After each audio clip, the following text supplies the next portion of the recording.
Hey everybody, Chris here from Friendly Frenzy Games, and today we're gonna hop into a quick Dredge final review. Now that we've had a chance to completely play through the game and have everything experienced that the game has to currently offer at this point, we just wrapped up 100% of the achievements on Steam for Dredge, so we feel like we've got a pretty good idea of what this game has in store in its current state, but there's many exciting things to come. We can hop into what the game is. So if you don't know what Dredge is, it's a very simple fishing horror kind of exploration, somewhat adventure kind of game with a very simple premise. The premise is super easy, super quick, and enjoyable to pick up and casually play. Basically, the whole idea behind it is that you're collecting fish and dredging the seabed for trinkets that you're ultimately going to end up selling to the game's merchants for money. You're also going to be dredging for building materials and research parts that's going to allow you to upgrade your ship's hull, lighting systems, your engines, cargo space, and fishing equipment. After you sell your fish and you sell your trinkets, you're going to use that money to purchase the equipment that you researched using those research parts. And this is going to help you catch different species of fish and travel between each of the game's 5 main areas much more efficiently. So with the main quest line, really it can be completed in probably about 8 hours. Really, honestly, likely less without any real sweat. I would definitely believe what you read about the game being short. That was one of the things when we first kind of started looking at this game. There was a lot of comments about the game being very, very short, and honestly, it is. You don't typically believe, like, unless people are doing a speed run, that you can complete it as quickly as, you know, some of the comments are saying, but honestly and truly, with minimal effort, you could easily complete this game in probably about 8 hours or less. Once you get past the initial kind of idea of how to farm your kind of materials and your money effectively and efficiently, it really does become pretty easy and pretty quick if you have kind of a plan in place for what you want to upgrade. It's going to help you, again, progress through the game much more quickly. But without revealing really too much about the game's plot, essentially you're collecting and returning items from each of the 5 main areas in the game. Each area really does increase in difficulty, at least in theory anyways, but it's largely negated if you play like we did and focus more on side quests and upgrades in the kind of early stages over the main story first. I want to say that when it actually came time to us tackling the main quest lines, we were pretty upgraded for the most part, so it didn't really present too much of a challenge in any of the areas. So because each quest item is obtained by being able to really just appropriately dodge the area's main sea monster long enough to be able to dredge each of the collectibles from the ocean. Again, it really does kind of negate the whole kind of difficulty factor if your boat is even remotely upgraded in a lot of these instances. But upon returning the item, you're given new abilities that's gonna let you it's gonna give you new abilities. It's gonna allow you to more easily tackle the game's next area. So some of them you're given, you know, kind of speed boosts, or you have the ability to kind of get transported basically back to the starting point so you can quickly deliver the trinkets to the collector. There's also abilities that kind of ward off any potential threats. So a lot of really cool abilities, but again, alongside your ship that you're upgrading, these abilities are also going to help you tackle kind of where you're supposed to be going in the next part of the main quest line. And then there's also multiple endings, which is really cool. They're each similar, but they're unique in their own way. Also, to prevent having to play through multiple times to see both endings, the game saves you just before you choose your decision. So with this, you're able to go back and really pick up where you left off after skipping the credits, as we all do, obviously, to choose another outcome. So there are 2 endings, almost like a good version or a good ending and a bad ending kind of thing, depending on your choice there. But again, because the game saves you before you make your decision, you're easily able to kind of hop back in to just before you make your decision, and allows you to scoop up both of the achievements if that's something that you're looking at doing. Otherwise, I mean, once you kind of choose an ending, the game is essentially done. But if you were to reload your save, you're just put back to before you made your decision there, and you're able to kind of farm off of the rest of your encyclopedia entries, or if there was any other achievements that you were looking to clean up. In terms of side quests, they are relatively easy and fairly short as well, but they do offer some reasonable incentives for completing them, such as multiple research parts, large sums of money. Some also, especially if you're looking at doing the altars, give you some very unique pieces of equipment that you would not be able to research or buy otherwise. Some of these things might kind of present some unique combinations of different kind of like species on a fishing rod that, again, you would not be able to necessarily research and buy or equip on your own. So there's some very interesting things in there, but again, unless you're kind of doing it alongside some of these side quests or the main quest line, they aren't going to be all that beneficial if it's something that you're just looking to kind of clean up towards the end of the game. Definitely something that you kind of have to have working alongside you to really make use of it. But a lot of the side quests really are largely the same. A lot of it is just retrieve this item or this fish and then return it. The real variety really is in the species of fish that you're needing to catch. Many of these are found in different locations than each other, so that's pretty cool. Especially, again, like if you're into the premise of the entire game is just kind of playing a casual crafting, collecting, upgrading kind of game that's, you know, economy driven, which honestly I really appreciate it. It's a nice little game to kind of unwind with, for sure. Then you don't really mind that so much. If you're looking to, you know, have like a hardcore grinder or whatever, or you're looking for some some different variety or replayability, this probably isn't really the game for that, as of yet anyways. Again, we've kind of mentioned achievements a couple of times. Many of them really are easily achievable, really just by playing through and completing the different actions in the game, such as catching a certain amount of fish using a specific piece of equipment. So there's some for catching X amount of fish with a rod. There's, you know, X amount of crabs in pots or using your nets, stuff like that. And then there's also ones for selling trinkets to reach a total dollar value.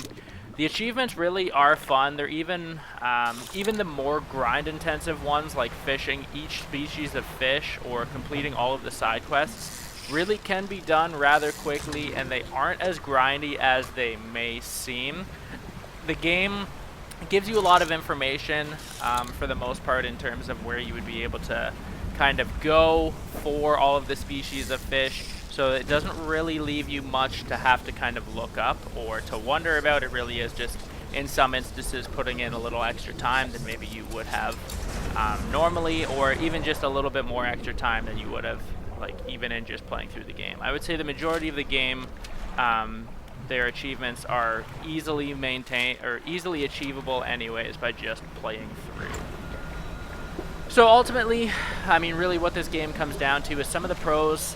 The game is definitely visually stunning with great ambient sounds, effects, and soundtrack to back it up. It really truly is a game that's pretty unique in terms of art. That's, I mean, compared to anything that's out there right now. Obviously also, you don't really get many fishing games. I can be honest, like, this is the first one that I've ever played, let alone have it be a horror fishing game, but it's very easy to pick up. It's very easy to learn and play, especially, again, if you're looking for a casual single-player experience, even if you're not big into fishing. And again, I am not a fisherman by any mean of the word.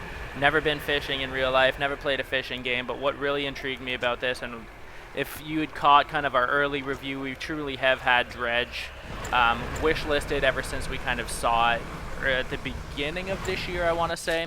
And honestly, for what our expectations were, which really we didn't have too many, the game does deliver on what we wanted it to be in terms of, you know, kind of an economy-based game where you progress through kind of a quest line by upgrading your boat and selling your fish, and that was kind of exactly what we were looking for. It was just a casual game to play and help kill some time. But again, some more pros. The game progression is paced logically and leaves you chasing the next upgrade. You definitely do have a lot of instances where you're just chasing that next upgrade, but they're all so easily achievable, and there are a lot of different upgrades that you can kind of hit that gives you that little rush and wants to keep you playing more. So you definitely feel that, again, if that's your style.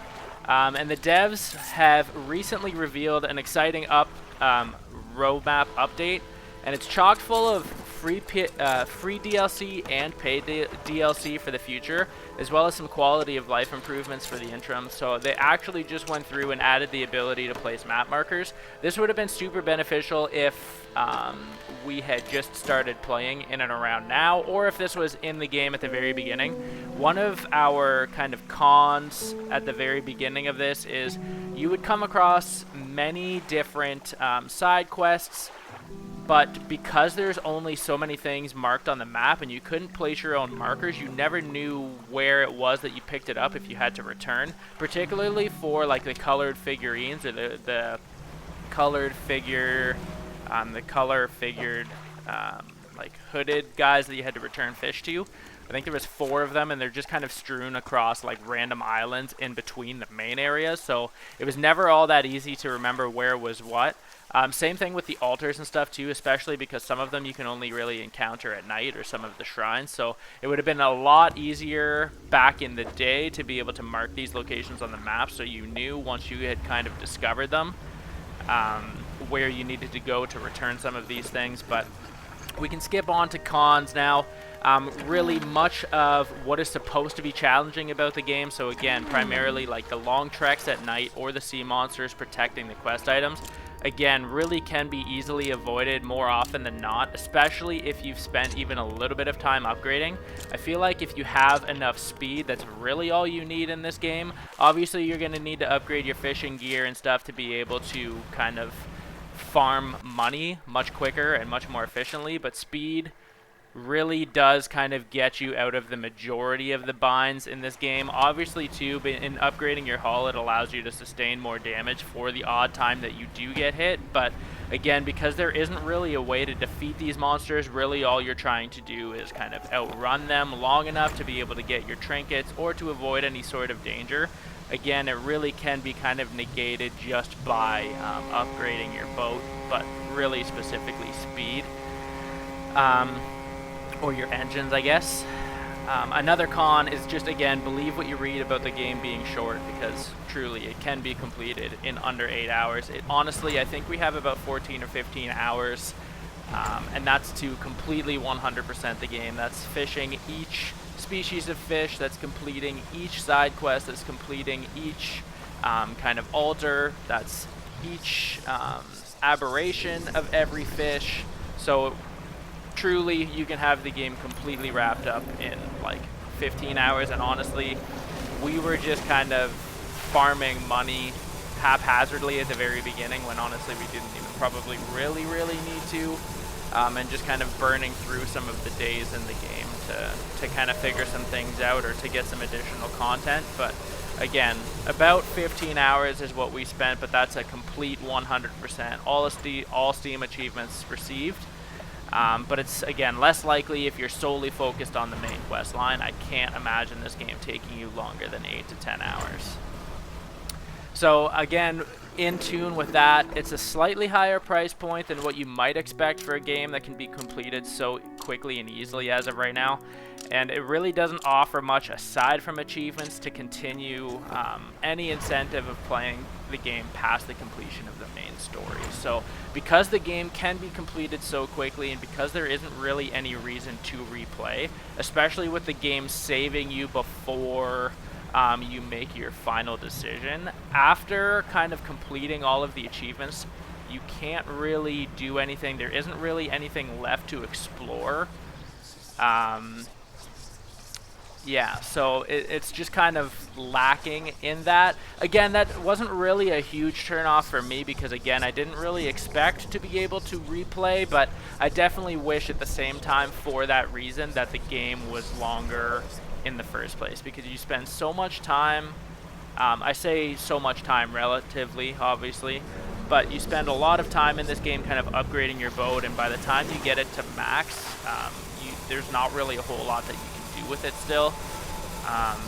But there is, again, with the roadmap and them mentioning that there's going to be free DLC and paid DLC, obviously, I mean, you would assume that you're going to be able to take all of your pre-existing work on the boat that you've spent the last little while upgrading and apply that to your new DLC, and you should be able to have a good time with it and just kind of pick up where you left off, which is super appealing anyways. But I don't know how close or how far off we are from this DLC, but again, though, with the devs releasing that roadmap, it's something super exciting and something to look forward to for sure.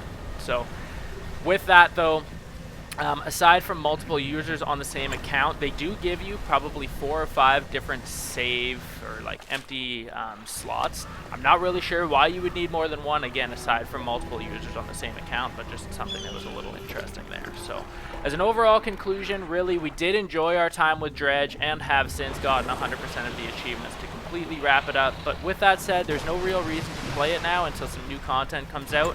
But we will 100, 200% definitely return to the game to check it out once it arrives. Honestly, do really enjoy the whole idea of it. Do really enjoy the aesthetic and the gameplay itself. It's a very good game. It's a fresh experience for the few hours of playtime that you'll get out of it, but we definitely recommend waiting for a sale to pick it up, unless it's something that you're really, really jonesing for after some of the gameplay and stuff that you've seen out there. Just because there's likely games out there right now that you'll likely get a little bit more bang for your buck out of. However, with that said, there really isn't another game like this out there right now from what we've seen at least. Maybe we're wrong, but you can bet that we're anxiously awaiting a return to Dredge once more content has been added to its world to explore. Hopefully you were able to get something from this video here. I know we just kind of rambled, but we honestly and truly did enjoy our time with Dredge here. It is a very, very, very good game for the time that you're going to spend with it. Very easy to pick up, and again, it's a very casual game, so you can kind of play at your own pace. It's easy to pick up, even if you hadn't played it for a couple of weeks. It's easy to pick up, kind of figure out what you were doing and where you left off, and just easy to continue. But again, thank you very much for the time that you spent with us here. Give this video a like if it helped you. Drop a comment and let us know if you have any questions about the game. We're more than happy to answer, or just have a conversation about it in general. Subscribe to Friendly Frenzy Games for many more guides, tips, tricks, and review videos just like this one.